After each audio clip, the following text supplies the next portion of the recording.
মণ্ডল। বাড়ির মায়েরা কোথায়? বাড়ির সদস্যবৃন্দ, বাড়ির ছেলেরা, আত্মীয় পরিজন সব ভাগবত কথার আসরে বসবেন। দেখুন, এই ভাগবত কথা, এই যে বৈষ্ণব সেবা দেওয়া, ভক্ত সেবা, ভগবানের অনুষ্ঠান, এর সার্থকতা কোথায় আপনারা জানেন? যখন ভক্ত বৈষ্ণবদের ডেকে নিয়ে আসতে হবে, সম্ভাষণ জানাতে হবে, ভগবানের প্রসাদী মালা, তাদের জন্য প্রসাদ, এবং তারা যখন গীতা ভাগবতম থেকে ভগবানের কথা বলবেন, প্রকৃত সত্য ধর্ম সম্পর্কে বলবেন, তখন সেটা শ্রবণ করতে হবে এবং সেই মতো বোঝবার চেষ্টা করতে হবে। ধরুন 10টা কথা হলো, 10টার মধ্যে একটাকেও যদি কেউ গ্রহণ করে আচরণ করবার চেষ্টা করে, তাহলে কি হবে? তার জীবন আনন্দময় হবে এবং ভগবতমুখী হবে। সেখানেই সার্থকতা। বৈষ্ণবকে অনেক খেতে দিলাম, ডেকে নিয়ে এসে অনেক দক্ষিণা দিলাম, সেগুলো আমরা দেব, সেগুলো করব, কিন্তু আসল বিষয় হচ্ছে তাকে ডেকে নিয়ে এসে তিনি গীতা ভাগবতম থেকে গুরু পরম্পরা ধারায় যে কৃষ্ণ তত্ত্ব পেয়েছেন, সেই তত্ত্ব যখন বলবেন, সেই বিষয়টাকে ভালো করে শ্রবণ করা, অন্তত বিন্দুমাত্র ধারণ করবার চেষ্টা করা, তাহলেই সঠিক বৈষ্ণব সেবা হয়, নচেত নয়। তাই আপনারা শান্ত হয়ে বসুন, আর ওদিক ওদিক করবেন না, তাহলে ভাগবত কথা উপস্থাপন করা যায় না।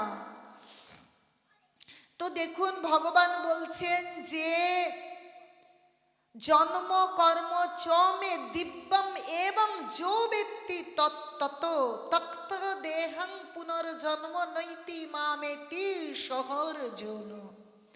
দেখুন ভগবান কি বলছে, যে জন্ম কর্ম চ মে দিব্যম এবং যো ব্যক্তি তত্তত, যে ভগবানের যে জন্ম, ভগবানের লীলা, ভগবান আমাদেরকে কি বোঝাতে চাইছেন, এই যে ভগবান অবতারী হয়ে আসেন, এসে লীলা বিলাস করেন আমাদের কৃপা করবার জন্য, সেই বিষয়টা যদি আমরা বোঝবার চেষ্টা করি, তবে আর আমাদের বারবার পুনর্জন্ম হয় না। আমাদের বারবার পুনর্জন্ম হচ্ছে, আমরা কখনোই মারা যাই না।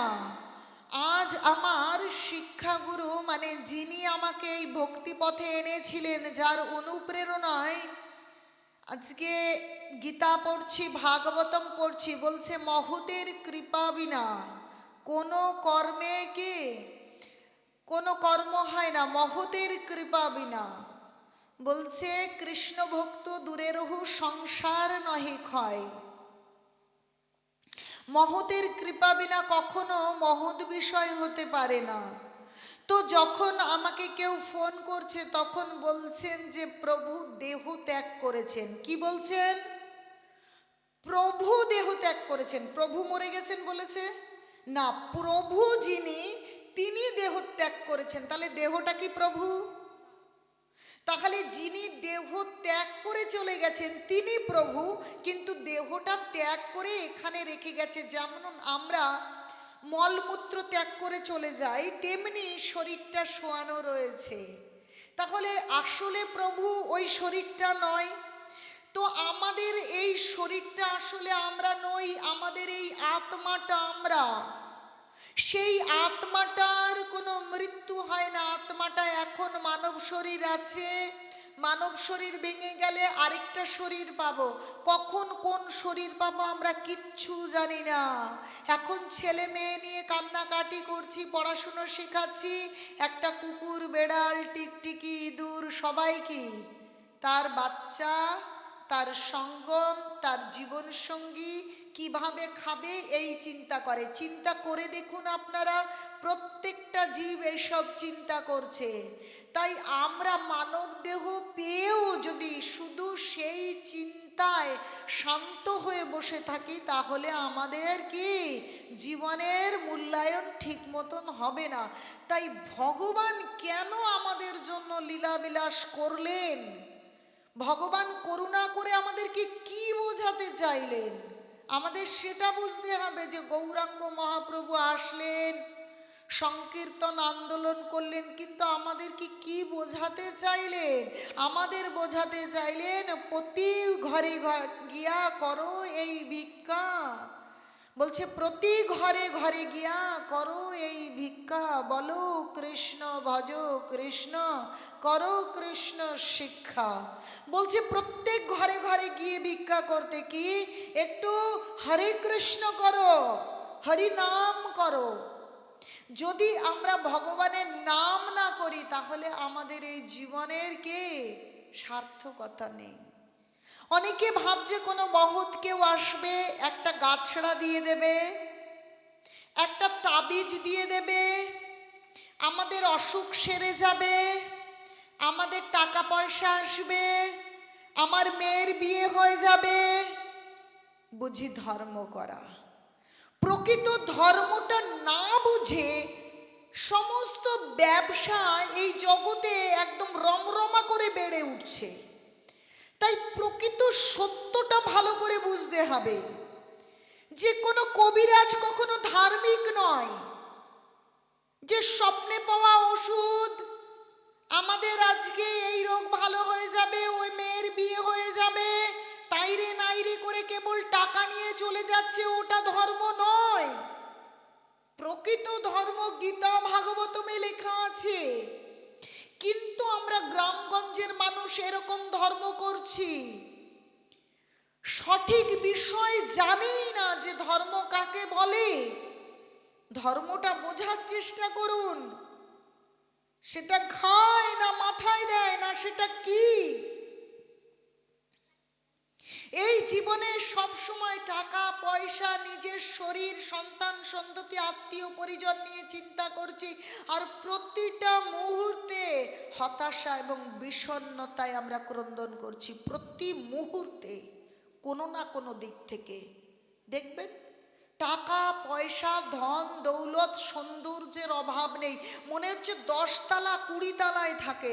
কানটা পেতে দেখুন, সেখানেও কি হতাশা, সেখানেও বিষণ্ণতায় গ্রাস করছে। আমরা কেউ বুঝতে পারছি না আমাদেরকে কি করতে হবে। প্রকৃত ধর্ম কোথায় আছে? প্রকৃত ধর্ম আছে ধর্মগ্রন্থে। প্রকৃত ধর্ম যদি বুঝতে হয় ধার্মিক মানুষের কাছে যেতে হবে, যিনি নিজে প্রকৃত ধর্ম করেন। বলছে আপনি আচুরি ধর্ম জীবের শেখায়, আপনি না কইলে ধর্ম শেখানো না যায়। যিনি নিজে প্রকৃত ধর্ম করেছেন তিনি ধর্ম শেখাতে পারেন। প্রকৃত ধর্ম করেছেন কে? জগৎগুরু কৃষ্ণ কৃপা শ্রীমূর্তি শ্রীল অভয় চরণারবিন্দ ভক্তি বেদান্ত স্বামী প্রভুপাদ। তিনি গীতাকে আশ্রয় করে ধর্ম করেছেন। কারণ ধর্মগ্রন্থ ছাড়া কি ধর্ম হয়? ধর্ম কারো মুখে বানানো গল্প কথা নয়, যে মুখে বানানো গল্প কথা যেমন মন চাইবে সে তেমন ধর্ম করতে পারে। আর তার ব্যবসায়িক এবং লোকবলের ভয় দেখিয়ে প্রকৃত ধর্মকে কোণঠাসা করে দাবিয়ে দেওয়া যায়, এরকম কোনো বিষয় নয়। যে আমার কাছে অনেক লোকবল আছে, নেতাদের অনেক ক্ষমতা আছে, আমার অর্থ আছে, অর্থাৎ প্রকৃত ধর্মকে চাপা দিয়ে রেখে দেব না, এরকম কোনো বিষয় নয়। প্রকৃত ধর্ম সূর্য সম। সূর্য যখন আকাশে উদিত হওয়া তো অনেক দূরের কথা, আকাশে উঠবে সূর্য, তার আগেই কি হয়? সমস্ত ভূত পিচাস চোর ডাকাত কি ভোর যখন হতে আসে তখন কি বলে না, আরে ভোর হয়ে গেছে, আর চোর ডাকাতের ভয় নেই, আর কি আর ভূত পিচাসের ভয় নেই। কেন? সূর্য এখনো উদিত হয়নি, উঠবে। তাহলে প্রকৃত ধর্মটা এরকম একটা বিষয়, যারা প্রকৃত ধর্ম করবার ইচ্ছে প্রকাশ করেছে, ধার্মিক মানুষের আনুগত্যে যাবার চেষ্টা করেছে বা আনুগত্যে গিয়েছে, তাদেরকে জোর করে ওইভাবে ভয় দেখিয়ে দাবিয়ে রাখা যায় না। কারণ সূর্য উঠছে, এখনো ওঠেনি, কিন্তু উঠছে। তাই সব ভয়ে পালিয়ে যায়। তাই আপনাদেরকে বলবো, যারা ধর্মের নামে অধর্ম করছে, ধর্মের নামে ব্যবসা করছে, তাদের কোনো কথায় আপনারা বিভ্রান্ত হবেন না, আপনারা ভয় পাবেন না। প্রকৃত ধর্ম যে করে সে কখনো ভয় পায় না। কেন ভয় পায় না? ভগবান স্বয়ং বলছে গীতাতে, কি ক্ষিপ্রাম ভবতি ধর্মাত্মা শশুচ্ছান্তিং নিগচ্ছতি কোন তেও পতি জানহি নামে ভক্ত প্রণশ্যতি। ও অর্জুন, আমার ভক্তের কখনো বিনাশ নেই। তুমি দীপ্ত কণ্ঠে ঘোষণা করো, তুমি দৃঢ়তার সঙ্গে এই জগৎকে জানিয়ে দাও, আমার ভক্তের কখনো বিনাশ হয় না। ভয় তো অনেক দূরের কথা। আরে তা বলে মৃত্যু আসবে না তা নয়, মৃত্যু আসবে, এই শরীরটা নষ্ট হবে, কিন্তু প্রকৃত আমি মানে যে আত্মা, তার কখনো মৃত্যু হয় না। সেটা ভগবানের ধাম ঊর্ধ্বলোক প্রাপ্ত হবে, নিচের দিকে কখনো যাবে না। সেটা আমাদেরকে ভালো করে বুঝতে হবে। ধর্ম করেছিলেন কে? হরিদাস ঠাকুর। এই তো হরিদাসপুর তো বেশি দূরে নয়। তাহলে হরিদাস ঠাকুর কি ভয় পেয়েছিলেন? রামচন্দ্র খায়ের সৈন্য সামন্ত যে কি এই যবনকুলে জন্মগ্রহণ করে কেবল হরে কৃষ্ণ কৃষ্ণ কৃষ্ণ হরে হরে, হরে রাম রাম রাম হরে হরে করছে। যাও এর পর্ণ কুঠির পুড়িয়ে দাও, এর ভজন কুঠির পুড়িয়ে দাও। মশাল কি করেছে? মশাল তৈরি করে আগুন নিয়ে ছুটেছে যে তাকে পুড়িয়ে দেবে। কিন্তু কি হলো? যখন মশাল নিয়ে যাচ্ছে, মেঘ নেই, কোনো রকম কোনো বিষয় নেই, হঠাৎ করে এত ঝড়, এত বৃষ্টি, এত বজ্র যে তারা বলে, চাচা আপন প্রাণ বাঁচা। অন্যকে মারবে কে? হরিদাস ঠাকুরকে মারবে কি? এমন বাজ পড়ছে যেন একটা বড় বড় ভাদ্র মাসের তাল, যে এক্ষুনি তো মরে যাব, আমার জীবন বাঁচানোই দায়। তাড়াতাড়ি দৌড়ে পালিয়ে গিয়েছে। তো মারতে যাচ্ছিল কাকে? হরিদাস ঠাকুরকে। পুড়িয়ে দিতে যাচ্ছিল কার ঘর? হরিদাস ঠাকুরের ঘর। কিন্তু পোড়াতে কি পেরেছে? তো যারা আপনারা এই নাম হট্টের সঙ্গে যুক্ত আছেন, যারা চারটে নিয়ম পালন করে ধর্ম করতে শুরু করেছেন, প্রকৃত ধর্ম করতে গিয়ে যে গীতাকে অধ্যয়ন করতে হয়, গীতাকে পাথেয় করতে হয়, ধর্ম গ্রন্থকে পাথেয় না করলে কখনো ধর্ম করা যায় না।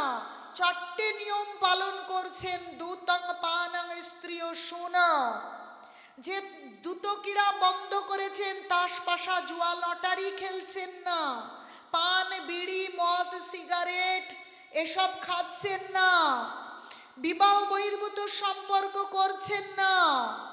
আর কি?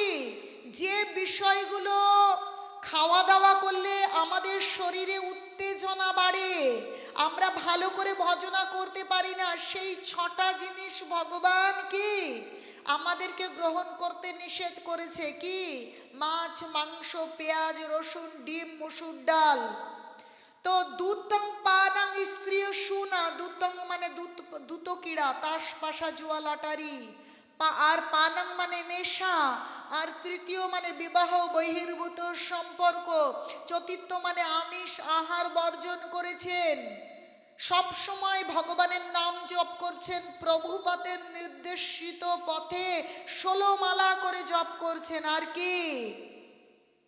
ভগবানের প্রসাদ গ্রহণ করছেন, আর সদাই হরে কৃষ্ণ কৃষ্ণ কৃষ্ণ হরে হরে, হরে রাম রাম রাম হরে হরে। তো তারা কখনো ভয় পাবেন না। যারা এইভাবে হরিনাম করছে না, আসলে তারা প্রকৃত ধর্ম করছে না, প্রকৃত ধর্ম করছে না। প্রকৃত ধর্ম ওভাবে হয় না। ভগবান যেটা বারণ করেছে সেটাকে সঙ্গে করে নিয়ে কোনোদিন ধর্ম করা যায় না। আমি বিদেশ যেতে চাই, পাসপোর্ট করব, তাই না? এখন যদি বলি আমার আই কার্ড নেই, আমার আধার কার্ড নেই, আমার পাসপোর্ট হবে? আচ্ছা, পাসপোর্ট চুরি চামারি করে নিলাম, ভিসা কি লাগবে তাতে? আদেও কি আমি বিদেশ যেতে পারবো? পারবো না। তো বিষয়টা হচ্ছে, আমরা চুরি চোট্টামি করে, কি চুরি ছেঁচড়ামি করে ধর্মের খোলস পরে থাকতে পারি, কিন্তু তাতে প্রকৃত ধর্ম হয় না। প্রকৃত ধর্ম আমাদেরকে কি করে? আমাদের জন্ম জন্মান্তরের প্রকৃত পিতা, সেই অনাদির আদি গোবিন্দ কৃষ্ণের কাছে নিয়ে যায়, চিন্ময় আনন্দের আস্বাদন দেয়। সচ্চিদানন্দ বিগ্রহ অনাদির আদি গোবিন্দ, তো তিনি আমাদের সচ্চিদানন্দ ঘন জীবন উপহার দেন। তো সেখানে যা খুশি তা হয় না, ওইভাবে যাওয়া যায় না। কিন্তু কি করছে? আমাদেরকে ভুল ভাল কথা বুঝিয়ে দিচ্ছে।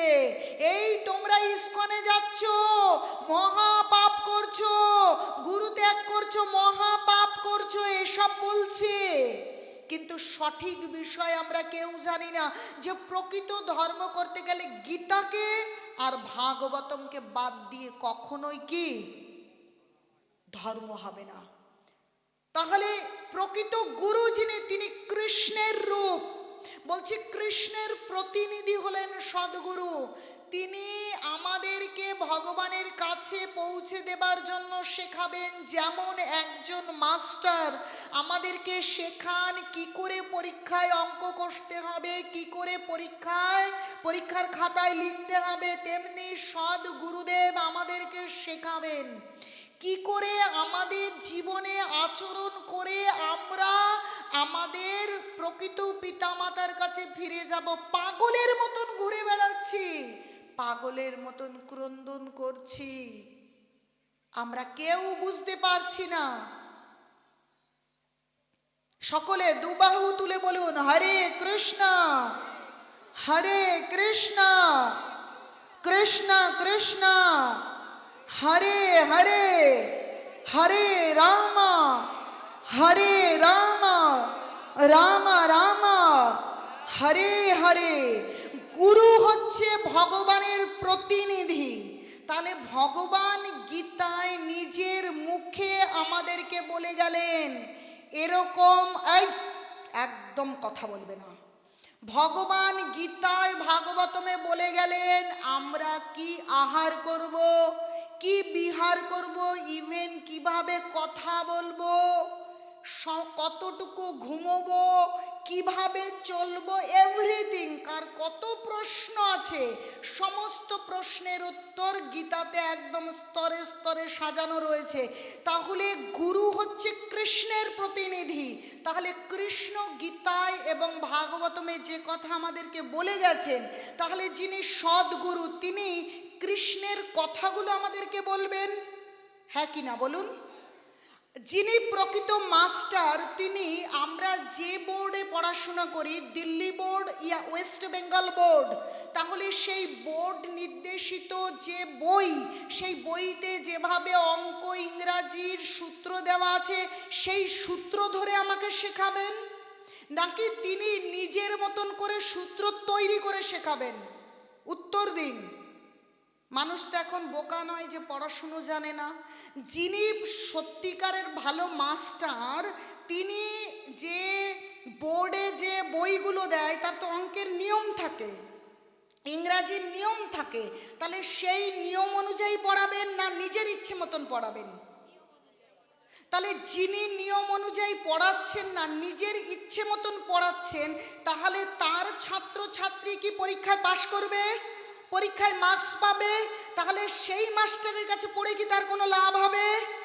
তাহলে যিনি সদ্গুরুদেব, তিনি এই দেখুন গীতা, গীতার 700 শ্লোককে কেউ একটু এদিক ওদিক করে এমন ক্ষমতা পৃথিবীর কারোর নেই। তাহলে সেই গীতায় ভাগবতমে যা আছে, গুরুদেব তাহলে আমাদেরকে সেই বিষয় সুন্দর করে বুঝিয়ে বলবেন। কিন্তু তিনি না শাস্ত্র পড়ছেন, না নিজে আচরণ করছেন। ধর্মের একটা খোলস পরা আর প্রকৃত ধর্ম করা এক। আমি যদি এখন একটা ব্রোঞ্জের চুড়ি পরে আসি, একদিন দুদিন বাসন মাজি, ঘর মুছি, কাজ করি, কদিন পরে কি রং উঠে যাবে? উঠবে কি উঠবে না? তাহলে ধর্মের খোলস কিন্তু বেশি দিন টিকবে না, ধর্মের খোলস বেশি দিন টিকবে না। বিশেষ করে তো মৃত্যু আসলে খুব কঠিন। বলছে সাধু সাবধান, সাধু সাবধান। তাহলে ধর্মের খোলস পরে কখনো নিজে ধার্মিক হওয়া যায় না, কখনো এ জগতের মঙ্গল করা যায় না। কিন্তু আমাদের এই কলিযুগে ধর্মের খোলস পরা ব্যক্তিত্ব অধিক। তাই আমরা তো উন্নত শ্রেষ্ঠ জীব, আমরা নিজেদেরকে শিক্ষিত বলে দাবি করি। কেউ MA, কেউ MSc, কেউ ডাক্তার, কেউ ইঞ্জিনিয়ার, এখন কেউ মূর্খ আর কি নিরক্ষর নেই, ব কলম কেউ আমরা নেই। তাহলে আমাদের এখন বোঝা উচিত যে আমরা যখন শাড়ি কিনছি তখন এরকম করে ধরে দেখছি এটা সিল্কের ট্রেডমার্ক আছে কিনা, সোনা কিনছি 22 ক্যারেট আছে কিনা। কিন্তু যখন আমাদের এই মানব জীবনের প্রশ্ন, আজকে জীবনটা ভেঙে যাক, কালকে কুকুর বেড়াল না গাছ না টিকটিকি কি হব আমরা কেউ জানি না। কিন্তু তখন কিন্তু এই বারবার জন্ম আর বারবার মৃত্যুর এই সমস্যাকে সমাধান করবার কোনো ওষুধ আমাদের কাছে থাকবে না। তাই এখন মূল্যবান মানব জীবন পেয়েছি, তাহলে এই মূল্য আমাদের দেওয়া উচিত কি উচিত না বলুন তো? তাহলে আমাদেরকে বুঝতে হবে যে সৎ গুরুদেব মানেটা কি। কিন্তু যখন কেউ ইস্কনের আনুগত্যে আসছে, ইস্কনের আনুগত্য, ইস্কনটা কি? আন্তর্জাতিক কৃষ্ণ ভাবনামৃত সংঘ, যার প্রতিষ্ঠাতা আচার্য শ্রীলা প্রভুপাদ, তিনি কি করেছেন? গীতাকে এত সুন্দর মানে লিখেছেন, প্রত্যেকটা শব্দ ধরে ধরে গীতার মানে করেছেন, যাতে তিনি এই জগৎকে বুঝিয়ে বলতে পারেন যে অনাদির আদি গোবিন্দ কৃষ্ণ আমাদেরকে কি করতে বলছেন। কারণ আমরা তো সেটা বুঝবো না। তাই তিনি সুন্দর করে প্রত্যেকটা অক্ষরের মানে করে করে আমাদেরকে বুঝিয়েছেন, তাৎপর্য লিপিবদ্ধ করে, যে আমাদের জীবনকে কিভাবে এগিয়ে নিয়ে যেতে হবে। আন্তর্জাতিক কৃষ্ণ ভাবনা অমৃত সংঘ তৈরি করেছেন। কারণ কেউ ভাবছে কি যে যবন হরিদাস সে হরিনাম করছে, এটা আবার কেমন, তাকে পুড়িয়ে মারো।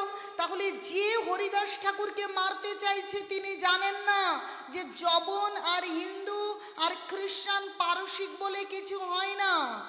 কারণ এই আত্মার আবার যবন, মুসলিম, হিন্দু, খ্রিস্টান নাম হয়? আত্মা তো আত্মাই, আত্মা চোখে দেখা যায়। বলছে কে সাগ্র শত ভাগাংশ শতাংশ সদৃশাত্মক জীব সূক্ষ্ম স্বরূপহং সংখ্যাতীত হি চিৎকণা। বলছে এই চুলের অগ্রভাগের 10 ভাগের 1 ভাগ হচ্ছে আমাদের আত্মা, তাকে চোখে দেখা যায়। তাহলে তা হিন্দু না মুসলিম না খ্রিস্টান না জৈন না পারসিক, কি তা? আসলেই আত্মা হচ্ছে ভগবানের ক্ষুদ্রাতি ক্ষুদ্র অংশ। তাই আমরা প্রত্যেকে আত্মা, আর আত্মার স্বরূপ হচ্ছে কৃষ্ণের নিত্য দাস। আমাদের পরিচয় কি? আমরা কৃষ্ণের নিত্য দাস। না আমরা হিন্দু না মুসলিম না খ্রিস্টান, যা না জৈন না ধনী না দরিদ্র না নারী না পুরুষ। কিন্তু যিনি জানেন না তিনি ভাবছেন হাই রে এ তো মুসলমান, এ কেন হরে কৃষ্ণ করছে, কিন্তু তিনি জানেন না বলেই এরকম কর্ম করছে। তাই এখনো দিন এসেছে যে আমাদের বোঝা কর্তব্য যে প্রকৃত ধর্ম করতে গেলে গীতা বুঝতে হবে। আর গীতাকে সুন্দর করে আমাদের সামনে উপস্থাপন করেছেন প্রভুপাদ। দেখুন আমরা বাঙালি যারা আফ্রিকান, অস্ট্রেলিয়ান, রাশিয়ান, বিভিন্ন দেশের মানুষ কৃষ্ণকে জীবনে জানে না, গৌরাঙ্গ মহাপ্রভু জানে না। আমরা জন্মসূত্রে ভারতীয় হয়ে অন্তত কৃষ্ণকে তো জানি, মানি আর না মানি কি জানি তো এরকম একজন দেবতা আছে বা ভগবান আছে, সবাই তো বোঝে না, যে যার মতন করে বলে। এমন একটা ঠাকুর আছে যে যেমন করে বলে, তবু কৃষ্ণ বলে যে কেউ আছে সেটা আমরা সবাই জানি। কিন্তু যারা ওরকম আফ্রিকা কালো দেশে রয়েছে, অস্ট্রেলিয়া বা সাইবেরিয়া বা মিডল ইস্ট বা পাকিস্তান, তারা কিন্তু জানে না। কিন্তু তারাও প্রভুপাদ যখন এইভাবে গীতা শ্লোকের মানে করে তাৎপর্য করে তাদের কাছে উপস্থাপন করলেন, তারা বুঝতে পারলেন, আত্মতত্ত্ব বুঝতে পারলেন যে আমি শরীর নই, আমি আত্মা, আমি খ্রিস্টান নই, আমি হিন্দু নই, আমি মুসলিম নই, আমার স্বরূপ আমি কৃষ্ণের নিত্য দাস, তাই তার সাথে আমার সম্বন্ধ তৈরি করতে হবে। এটা তারা বুঝে গেলেন। আর আমরা গীতাকে আশ্রয় করছি না, যে আমাদের একটু বলে দিচ্ছে যাও আজকে জলপড়া দিয়ে দিলাম, মেয়ের বিয়ে হয়ে যাবে, একটু ঘরের ভেতর থেকে কোনো কিছু পাতা পুতা বেটে নিয়ে এসে বলছে যাও বাড়িতে টাকা হবে, রোগ সেরে যাবে। আরে কবিরাজ হতে পারে, তিনি ধর্মগুরু হতে পারেন না, তিনি কখনোই ধার্মিক হতে পারেন না। ধর্ম করতে হলে ভগবান গীতায় যেভাবে বলেছেন সেইভাবে আচরণ করতে হবে। আর আচরণ করতে হলে প্রথমেই 4টে নিয়ম পালন করতে হবে। একটু আগে আপনাদের যে বললাম, তা আপনারা এখনো 4টে নিয়ম পালন করছেন না বলে আপনারা কিন্তু মন খারাপ করবেন না, কারণ আপনারা তো এখনো ধর্মগুরু হননি। যখন একটা বাচ্চা পড়তে যায়, অঙ্ক শিখতে যায় মাস্টারের কাছে, তখন কি সে অঙ্ক শিখে যায় না অঙ্ক শিখতে যায়? সে আগে থেকে শেখেনি। তাহলে না জানাটা বা সেই রূপ আচরণ না করাটা কোনো অপরাধ নয়, কারণ আমরা ছোট্ট শিশুর মতন, আমরা অঙ্ক ইংরাজি কিচ্ছু জানি না, আমরা মাস্টারের কাছে যাচ্ছি শেখবার জন্য। সেই মাস্টার হচ্ছেন কৃষ্ণ তত্ত্ববেত্তা, গুরুদেবের কাছে যেতে হবে। কিন্তু যারা গুরুদেব সেজে আছে তাদের পাল্লায় পড়লে কি আমি পরীক্ষায় পাশ করব না, মার্কসও পাবো না, আমি যেখানে ছিলাম আমি সেখানেই থাকবো। আমাদের জীবনের শ্রেষ্ঠ পরীক্ষা হচ্ছে মৃত্যু।